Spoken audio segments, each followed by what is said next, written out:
weren't expecting that, were you? Another time jump. Alright, well, there'll be a lesson to you. Always expect the unexpectedly. But expect it.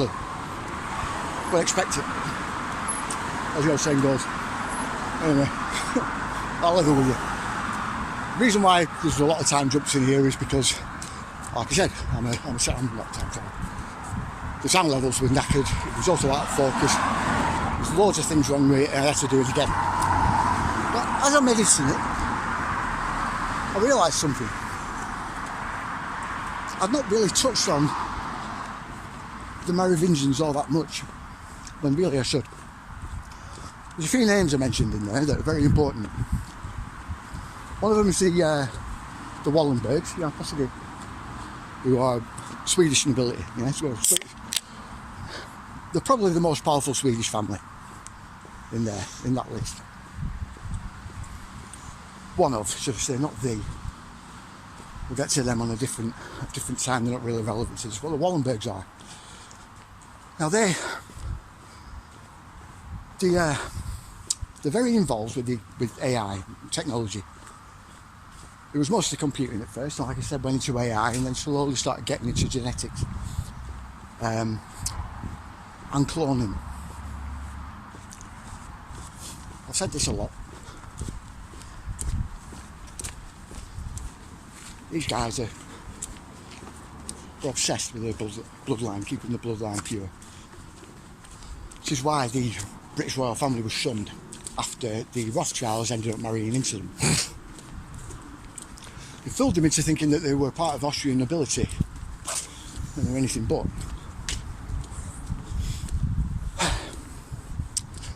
You see, I mean, this happened in about 1850, 1860 maybe slightly before.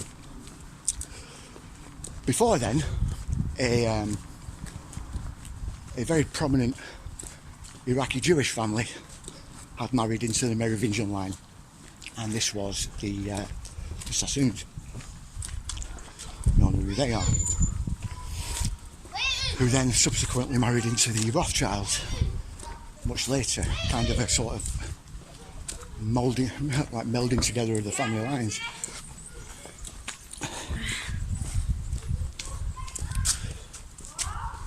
The Sassoons are probably the only Jewish element in the entire thing, and they're not technically that Jewish either. Not in the way that most people perceive, yeah? Quick, brief history on Jewish lines. They stem from Exodus, yeah? The tribes of Exodus. You know where every single one of them went now, when they all split off, right? There's only two, I repeat, two, right? Of those tribes that make up the Jews, right? And they are the tribe of Benjamin and the tribe of Judea, yeah? Every single other one are Israelites, they're not Jews, yeah? Not in the sense that you would think. Those tribes, incidentally, split off everywhere. All over Europe. All over Europe. The Ashkenazi, or the Ashkenazi, so some people call them, split off and went over to the Middle East, yeah? Next door to Israel, yeah? The Palestinians, the Iraqis, in fact most of the Arab countries are Semites, yeah? They're also Ashkenazi. That's what an Ashkenazi Jew is, an Arab.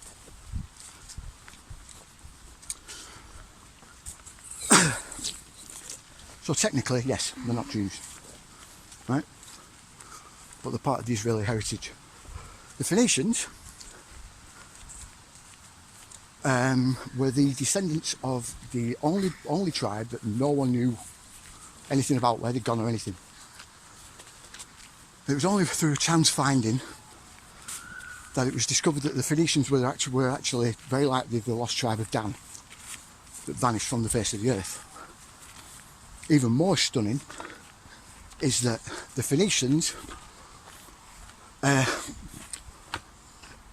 basically are the ancestors of the Celts. British. We are the lost tribe of Dan. Yeah? Or we're descended from the lost tribe of Dan. The Merovingian lines are nothing like that. Nothing like that. They don't originate from any, and I mean any, of the tribes of Israel. Not that I can work out anyway. You see, this is going to take a whole other video. I've already explained some of it already with me within this series, but there is a wealth of information on my page. I advise looking into it.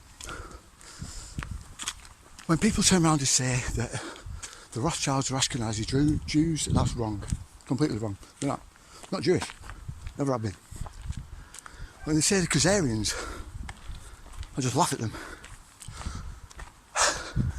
There is no such thing as a Canaries, not anymore. A Canaries was a high-ranking general under a kurgan. The kurgan were the Scythian kings from northwestern Russia, yeah? What people call Tatar, yeah? The Tatar province. The Cossacks, yeah? Cossacks, you know about them? Russian Cossacks? They're the only real descendants of the Scythians, yeah? Their folklore is absolutely full of references to the Scythians and their ancestry from them. Yeah, they would be what people would call Canaries. Yeah, everything else you have heard about them is bullshit. Bullshit. What about Kazakhstan? Yeah, that's cool. It's nothing to do with Canaries. Look at what Kazakhstan means in Arabic. Yeah.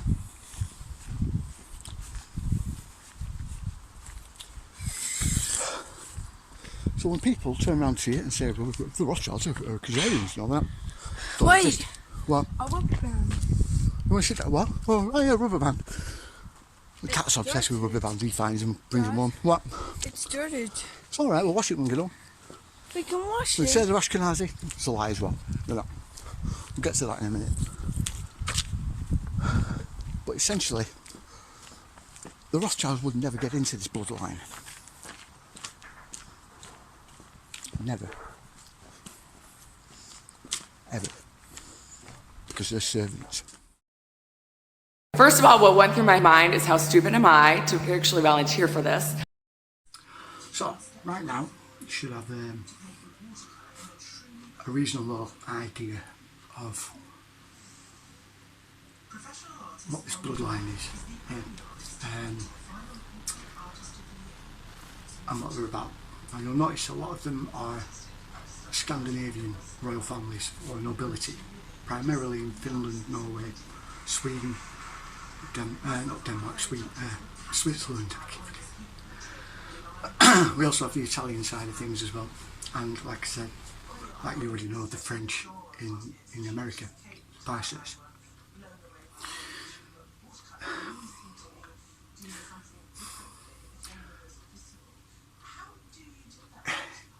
Each of these members in the line, or sort of links in the chain, have their sort of tendrils in a certain aspect of our lives. With the Oxensteiners and the Austins, like I mentioned earlier, they've got a very powerful sort of green lobby. So a lot of the green policies that are being made are coming from them. The banking side of things, we need to explain something. The Rothschilds don't run the banks, right? They never have. Well, they have in Britain. The actual banking system that we have and the maritime law that we have, which is banking law, was set up by the Genoan and Venetian banks, yeah? Banking cartels, banking families. So the people that we're seeing is the Farneses, the Medicis, Borgias, Zeno, yeah, they're all still active today, all still running the banks today. It's just that they do it out of the way. They own the banks, they don't run them, if you get what I mean. Get someone else to do that, which is where the Rothschilds come in. Now, you have the Wallenbergs, which are Swedish as well, and they're also linked to, I'll put the name across the bottom because you'll find this with these Norwegians and Finns, yeah, the names are an absolute pain to remember. It's a triple barrel name anyway, but I'll put it across the bottom. Now they're linked, they actually have links, right, that family, to not just the Finns, but the Norwegians, the Swedish and the Swiss, yeah? They're like a very integral part of the chain, and they get the Norwegian royal family, which are a really big sort of link in the chain, and that's King Harald. He was Harald, not Harold, Harald the fifth. He's the first monarch that's a descendant of all four of the royal houses. Of all four of the royal houses that have been monarchs, he is a full descendant of all four of them. He's the only one that's actually unified them, which means that these Merovingian families have sort of squashed themselves in and become one sort of bloodline. Okay. I know this video is jumping about a bit, but I was watching the edit last night for this video that you're watching now. Yeah. Oh, it's confusing. Yeah, stick with me. Yeah. And it occurred to me, after speaking about something I've probably spoken about more times than I've had at dinners, likely most of you have heard countless times, I've not actually gone into much about Richard C. So, Look at the cars. well, they're always there. Anyway, we need to talk about the funding and what it was for and everything else. Right? Now, the person who funded this, like I said, the cloning experiments and everything else, was part of the Wallenberg Foundation. You'll know who the Wallenbergs are in a minute, right? So, well, after you watch this bit, I'll start talking about where they all come from. But anyway,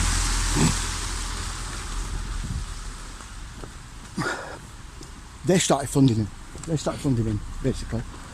When he made his pronouncement, he said he needed $2 million, and they'll do it in 2 years, so $1 million a year.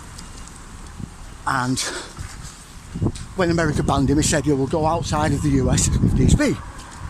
So the Wallenbergs, seeing an opportunity, took him up on his offer, and so he got his funding.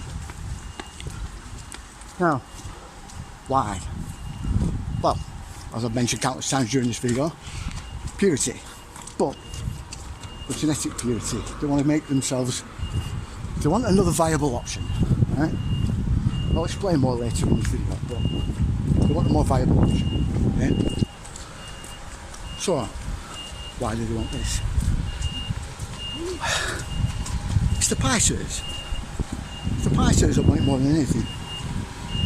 The reason being, like I've said plenty of times, over and over and over again, they want to be gods. That is the main. They believe it's a birthright.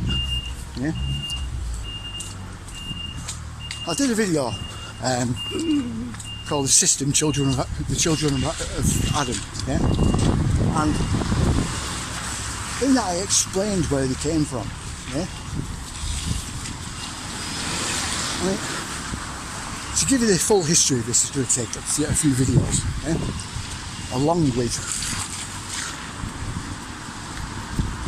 the search for technology, for ancient technology.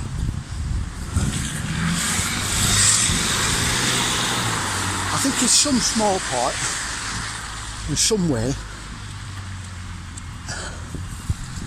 It might be what they're looking for in Ukraine.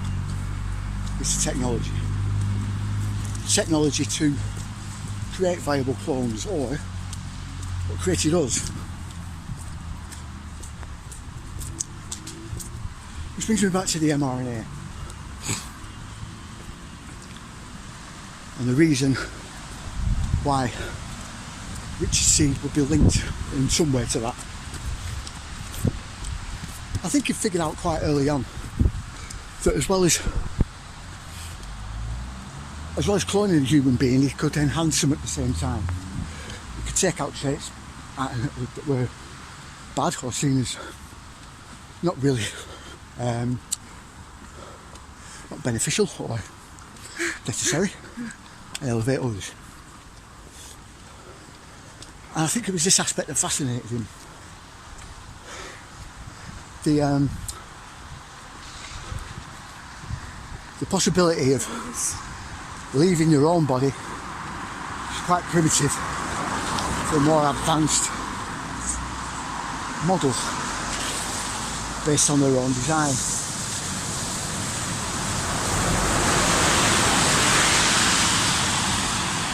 The mRNA technology, or rather the mRNA shots are likely experimenting to doing that. This ties it into the Dreads idea and what they're for. If you don't know what I'm on about, I'll leave a link down below. This is the way through the world that everyone dreads, right? I'll explain it a bit more in there. I don't think depopulation is the plan. I think it's just for them a rather happy outcome, you know. A bonus. Sounds horrific, but you've got to think like these people. Right. So the reason why people don't think this, or don't really like the idea, is they think, oh, well, they haven't got the technology, or they're not really, they won't really do that, you know. But these people don't think like us. They don't. Never have. They're not like us either.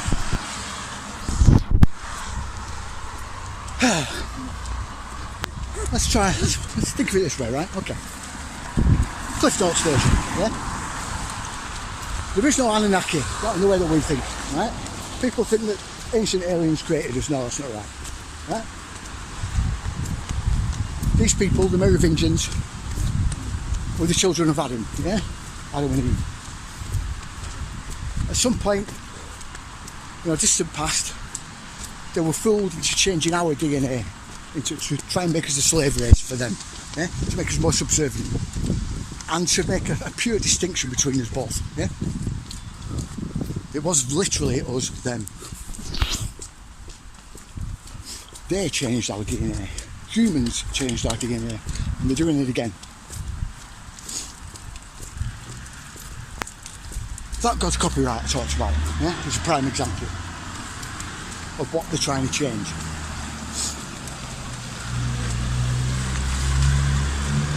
Which is likely what this mRNA technology does, yeah?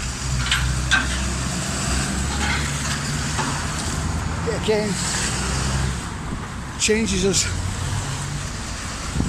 just enough that copyright gets taken off, but not enough that it completely changes us, yeah? Or the traits that you want to keep.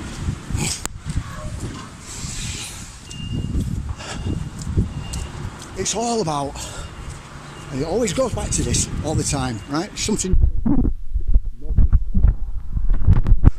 time and time again, whenever you're go off again. No, we're having a bit of trouble with the phone. Anyway. Well, it gets wet. Yeah.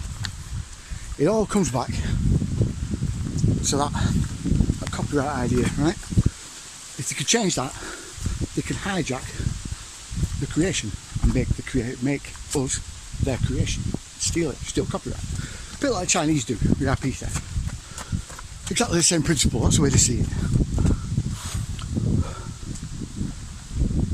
Now, the cloning aspect something different entirely. Now, I'll go into it a bit more in a bit more detail later on, right? We'll see in a minute.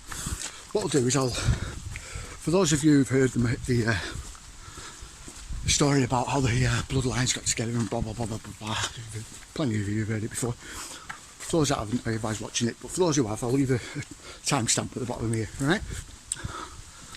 Skip this video to there, and that will take you through the rest, right? Through the bits that you probably want to hear. Like I said, Richard Seed most likely wanted to, I think he probably saw himself as doing God's work, right?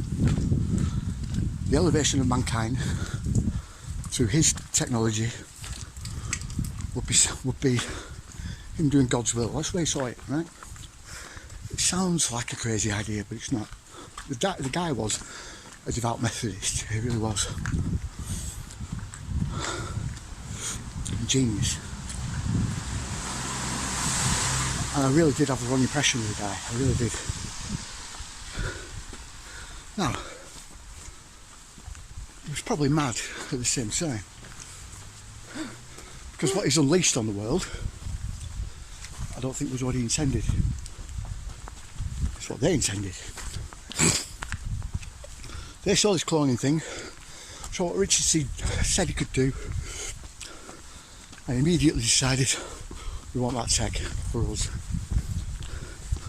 We'll use it to get our will.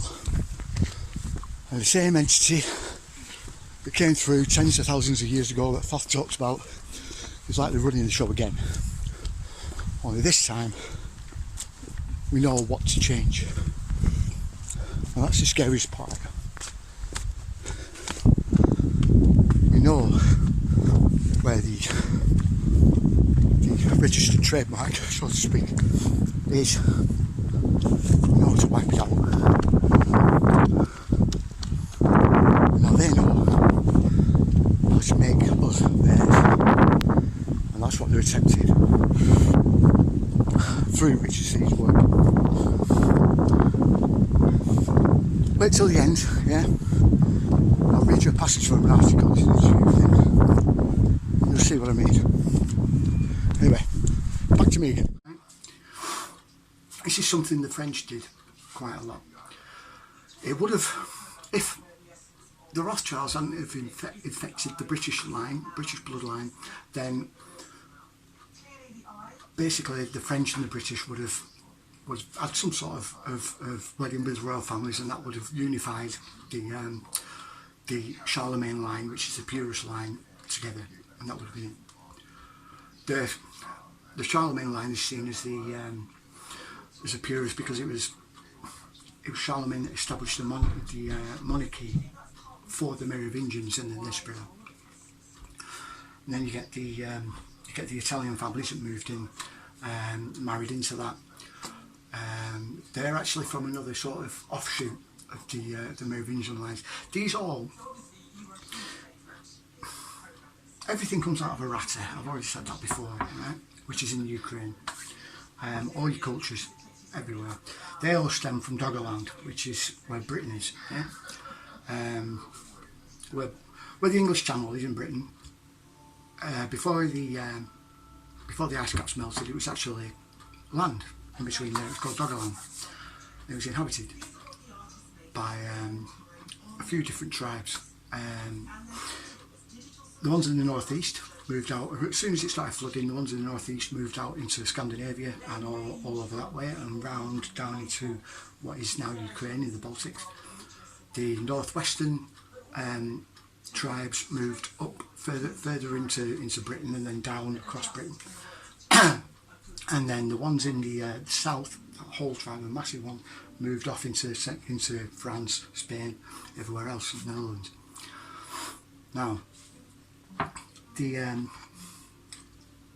southern and the northwestern tribes are the only ones that survived.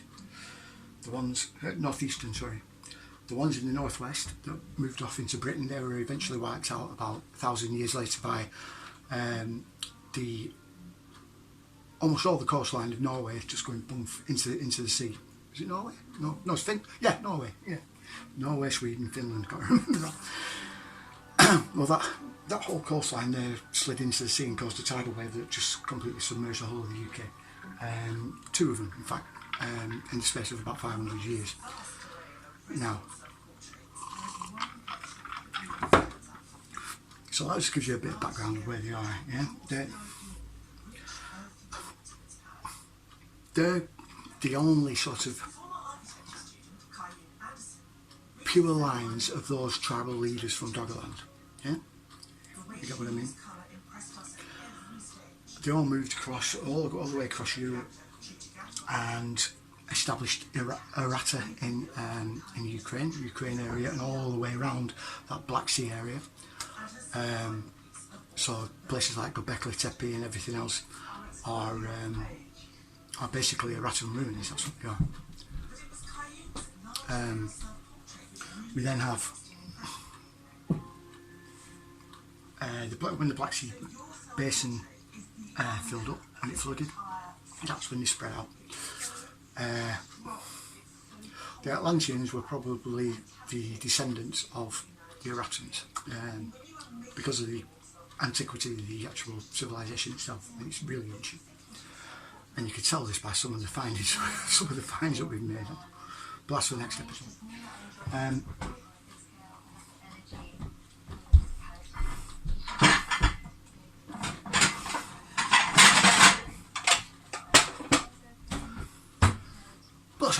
What's that got to do with Richard Seed? Right. Richard Seed was the only man who said he could do it. He could actually clone a human being. And like I said earlier, he ran into problems. He thought that, or he sort of theorised that it was possibly because the person was still alive, and that's why the fetus kept dying at 6 months into gestation with the person who was trying to clone. Or it could be something to do with the genetics. It was actually Richard Seed that was one of the first discoverers of the fused DNA in the human genome.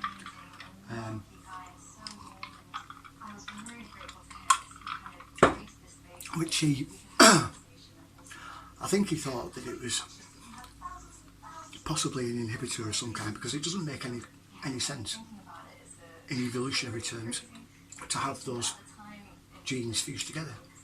It just makes no logical sense, or any sort of evolutionary sense. So,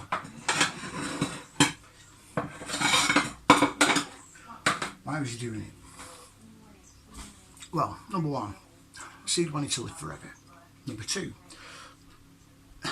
Seed had a God complex. He was also a devout Methodist, which not a lot of people know. His religion actually ruled his discoveries, which is why I think they determined that it may be the soul, that the human soul, still being in a person that's still alive, that is stopping that from growing, stopping the clone from growing. Unfortunately, he died before he could tell anyone.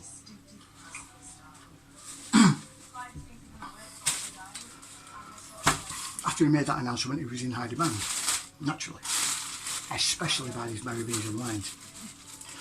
Now, despite the fact that Clinton at the time turned around and banned human cloning and tried to get the UN to ban it, he had a bit of a problem, and that was Russia and China. They didn't want to do it. Neither did any of the European countries, specifically places like Sweden and Switzerland and Norway and Finland. Why is that then, eh?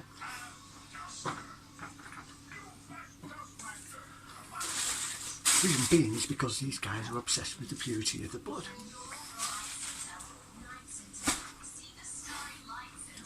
Like I said, the Merovingian lines may have started in the northern side primarily, and moved down into Errata, but it was Charlemagne that started the actual royal lineage of that and spread it all over the place. William the Conqueror brought it to Britain. He killed Harold, in 1066.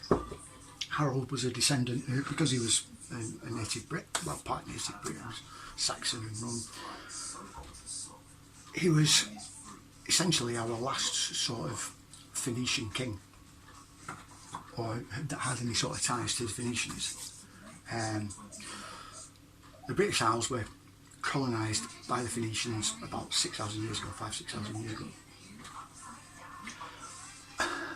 They're not actually part of Sumer, everyone thinks so, they're not. The Phoenicians were a completely separate sort of race altogether. They didn't have a nation of their own, which is another thing to consider. But they were expert sailors and navigators. And when I say expert, they've travelled everywhere. They found Phoenician writing and Phoenician script all over the world.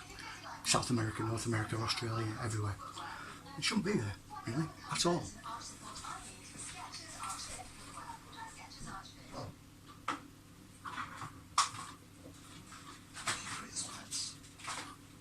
Yeah, that's going on. Now, like I said, Charlemagne is classed as the purest of that line because he kept himself that way, yeah? And he kept his lineage that way. It wasn't until the Rothschilds faked their way into Britain. Not Jewish before anyone says anything, they've never been Jewish. Yeah? Let's just get it straight. It started off as Bauer, B-A-U-R, right, which is an ancient Germanic name, yeah?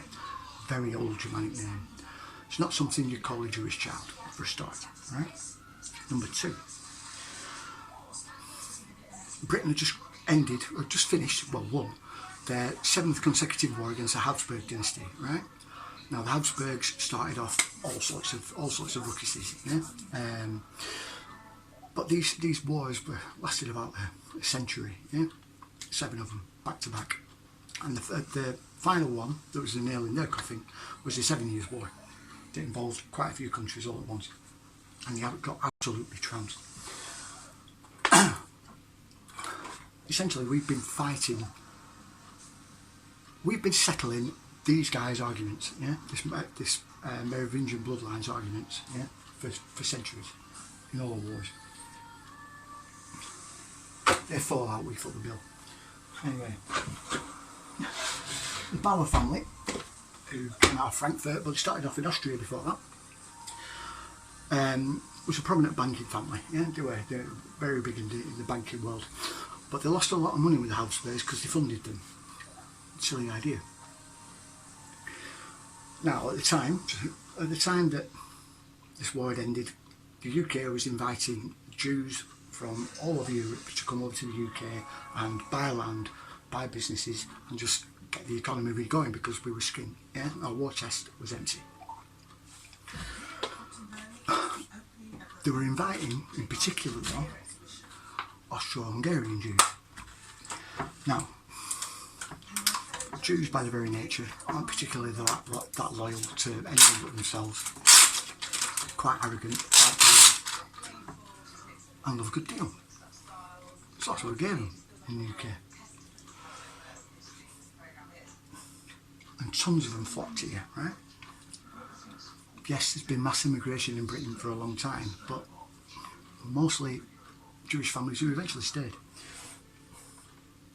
Our Jewish community is very, very old, right? Very, very old. Anyway, at the same time, because of the distrust of anyone that was German, because there was actual, well, I say German, it's more Austro-Hungarian. Germany didn't really exist then, but so you have Bavarians and stuff like that. But anyone with a vaguely sort of Aryan sounding name was getting either kicked out of the country, yeah, ejected for it, possibly by catapult, I'm not entirely sure. Or, in some cases, by the neck.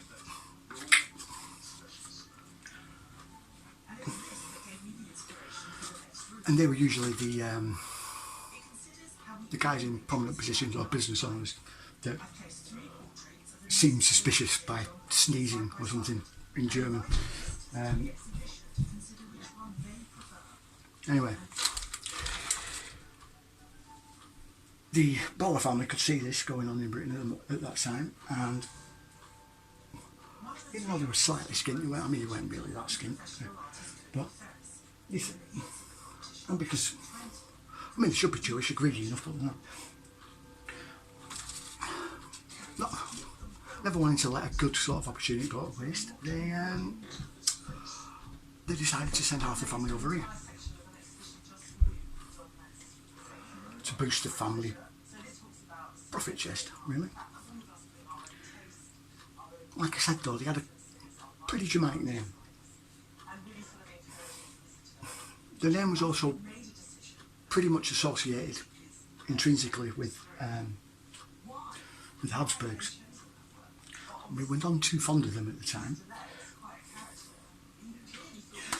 So this, understandably, left the Rothschilds with a dilemma. Now, like all wealthy families, they were well educated from being a child and were taught certain languages, ancient Greek, Hebrew, Latin, as well as other languages, yeah? For commerce and for other things. So, knowing that they had to come up with something to not get them killed, preferably, they decided to turn themselves into Jews and live with the Jewish community for a while. It was going to delay the plans somewhat, quite a lot. But at the end of the day, they had no choice. So, Nathan, well, no, it's Mayor Amschel.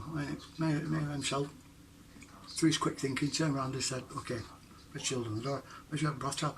Sounds Jewish. Boom. Got in. Fortunately, back in the 1700s, passport control was a bit lax. It essentially consisted of a guy stood on the port.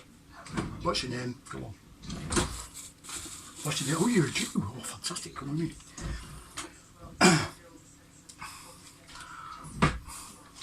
The Jews have been well known for being wealthy, mostly due to being skinflints for millennia.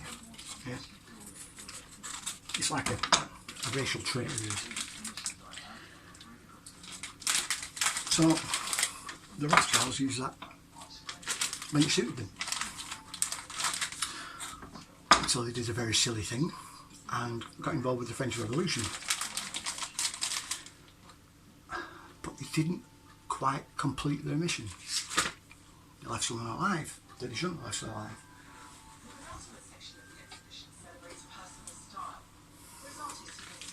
And it really came back to bite them in the ass. But I've explained them before. We'll move on. All of these royal bloodlines are all interlinked. Like I said, usually by one or two. Yeah. And which families would marry into who and which ones would be absorbed was decided long ago. I couldn't tell you which ones or how they work like that. I don't think anyone knows.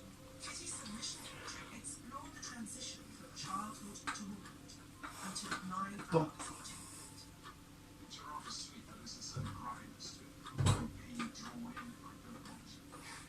one thing I do know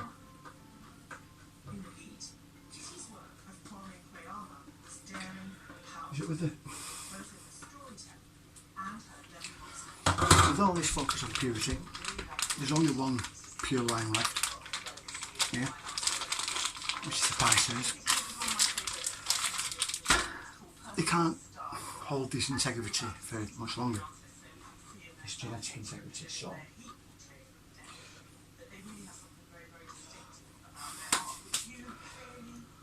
at some point they're going to have to take their line, right? It's just inevitable, something that will happen eventually.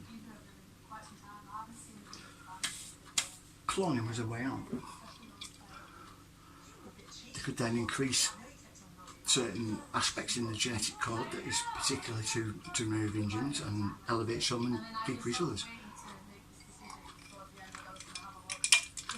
And create a new bloodline, a new Merovingian bloodline, well, a new old one, if you get what I mean. It's just something Richard C. was expert in. In fact, more than an expert, he was an absolute god, he really was. So to use that as an example, but he really was that good.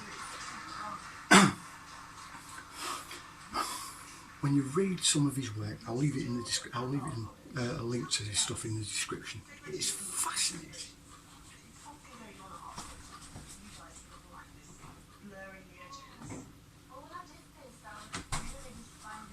Despite being a physicist, as a geneticist, he was a force of nature. He really was.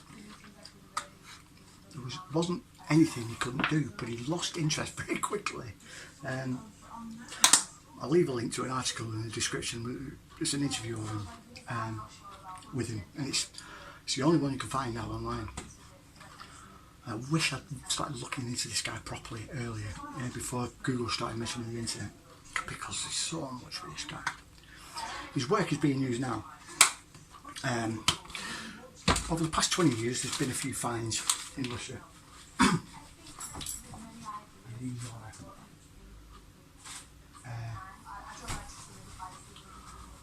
It's a civilization called the Scythians. Now, I always got them mixed. I always got the kings mixed up with the actual race. I always thought they were called the Kurgan. The kings are called the Kurgan. Yeah, the kings were called the Kurgan warrior kings. The tribes in Ukraine, after seeing how scared the people were of them, the Scythians, because they were well renowned for being just vicious, they adopted the Kurgan name, or should I say the tribal leaders did, and used that renown for it, so people won't come and beat them up, co-op, really. It works.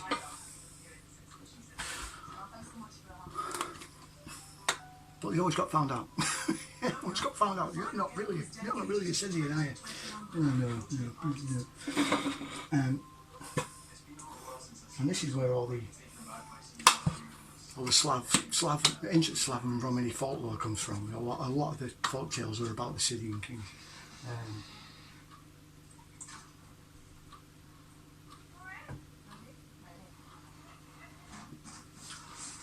About the Kurgan of old. Now, the last time some remains were found was in 2021.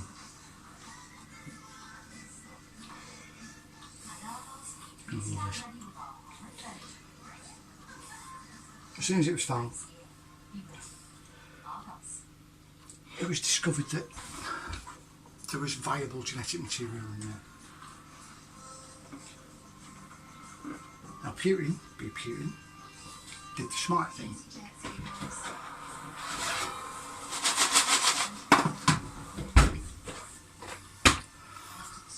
And brought in cloning experts, not genetic scientists or genetic engineers. That's like getting a demolition worker to come and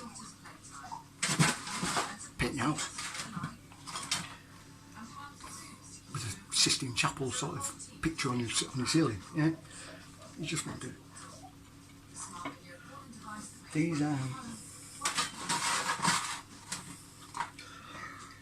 These cloning experts were using seeds method.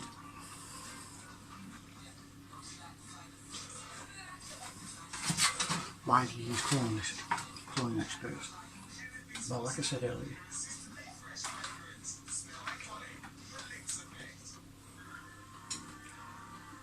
if you've only got a tiny, the thing with cloning is, right, if you've only got a tiny sort of amount of material that you can use, they're extremely good at engineering more. Not only engineering more, but making it viable, so keep dividing.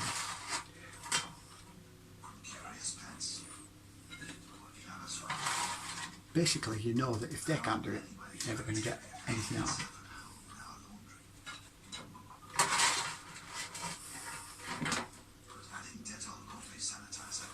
Now, why would people want to do this? Because just like the Phoenicians, the Scythians weren't big fans of the Merovingians either.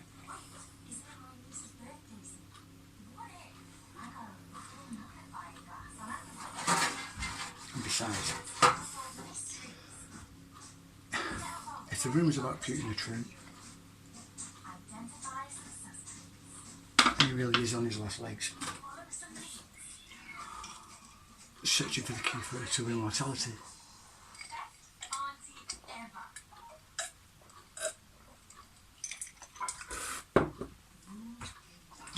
Then he's going to take every chance he can get. And who wouldn't want to be spliced with you? Said you're king, you know what I mean? If you had a choice. Anyway.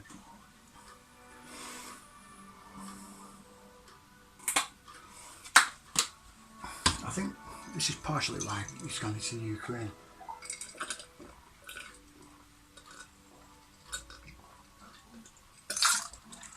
I think he's essentially doing his bit for the left.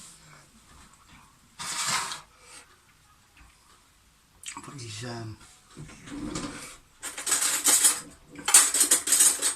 also trying to save his own skin. You might, wouldn't you?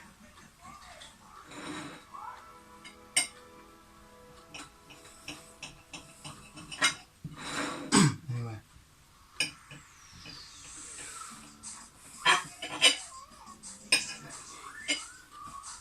So, where's that leave us? At the moment,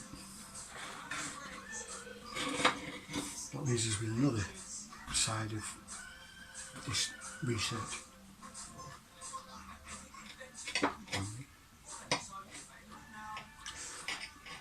This cloning research. Because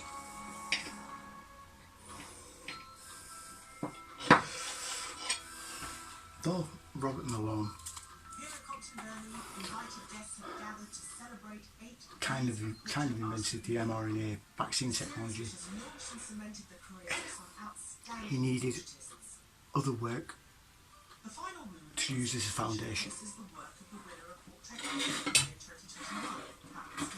There are papers, again, I'll put them in the I'll put a link in the description. You'll be able to find them on the jobs page. There'll be a link there. Richard C. found the key, right?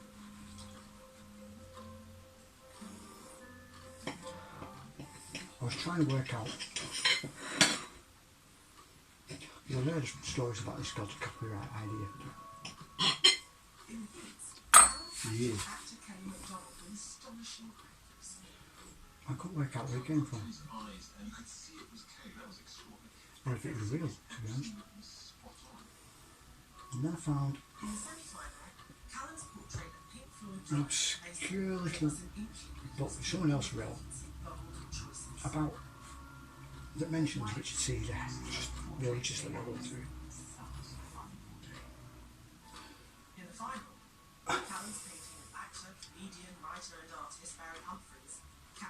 And it states quite openly, Richard C. termed it God's copyright because that's what he saw.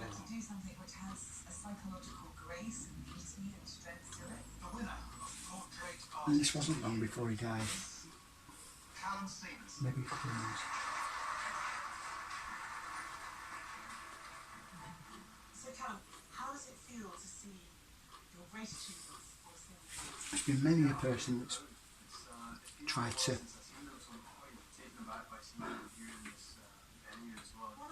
put in the credit for it. This was another thing we see. Why did you choose this particular site?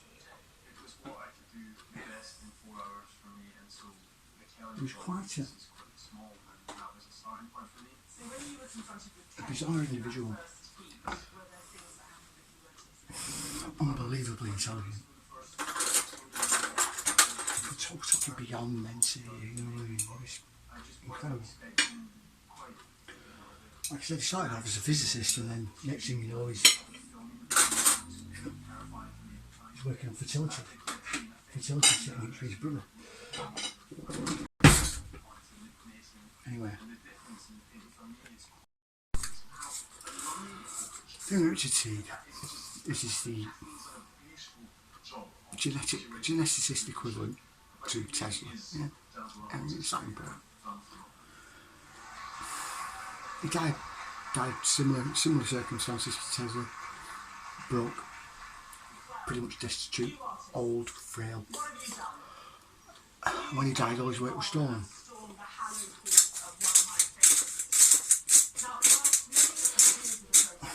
And he's now being used to suit the purposes of what we know.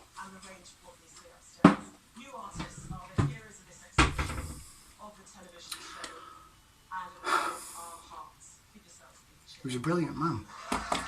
When I started out with this, right,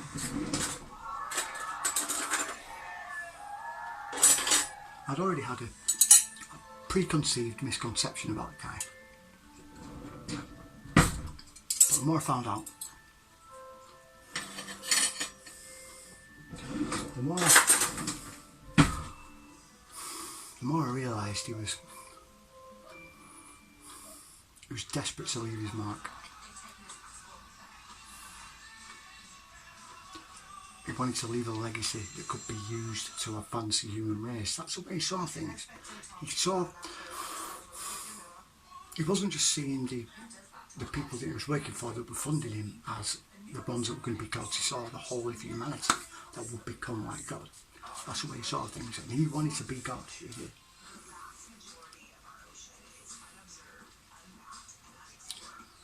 That's probably what killed him. He could never pin an idea down and stick with it, yeah? When he was doing fertility, he invented a really sort of painless way of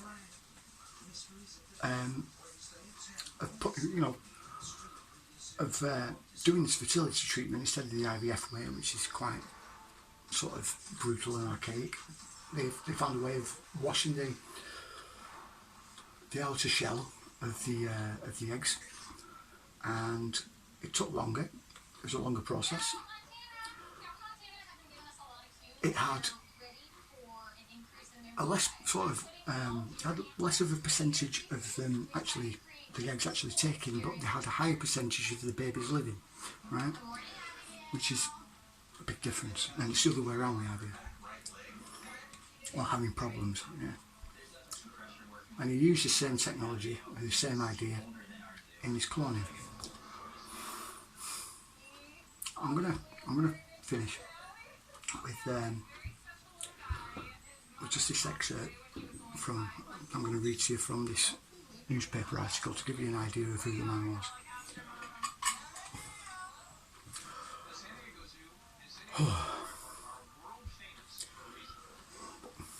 Before I go, all the information that's in here, links underneath the video, yeah?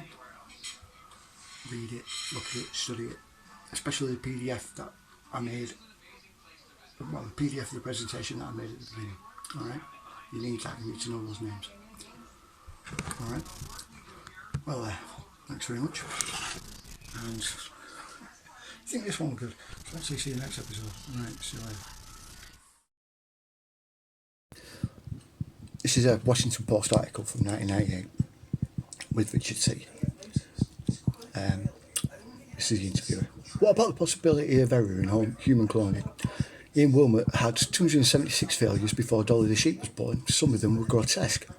Fetuses grew monstrously large, fetuses were deformed, fetuses had to be discarded. Wilmot said he would anticipate similar problems with humans. He's wrong, says Seed.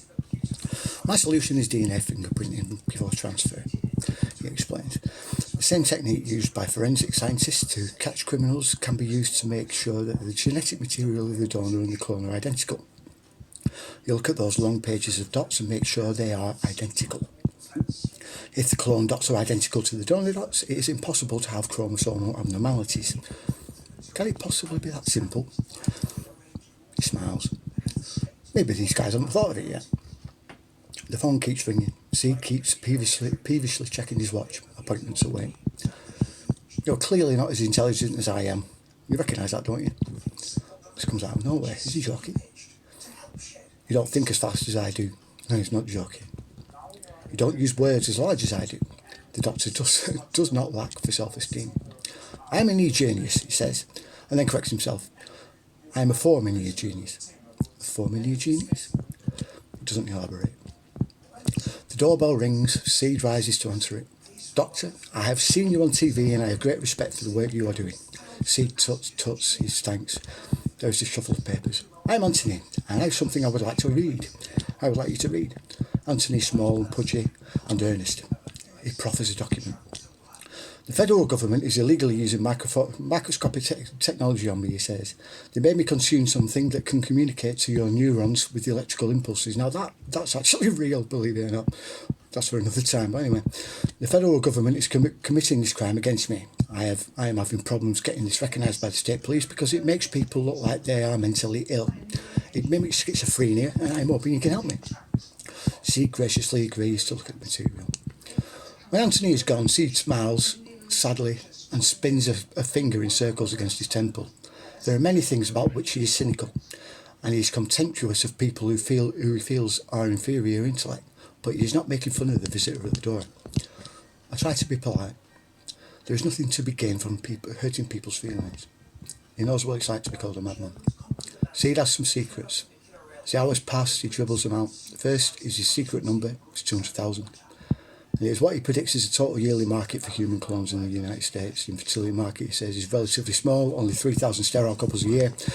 Where will the other 197,000 customers come from? People with strong egos who want to clone themselves. People like Richard Seed? Yes. Will he clone himself? Yes.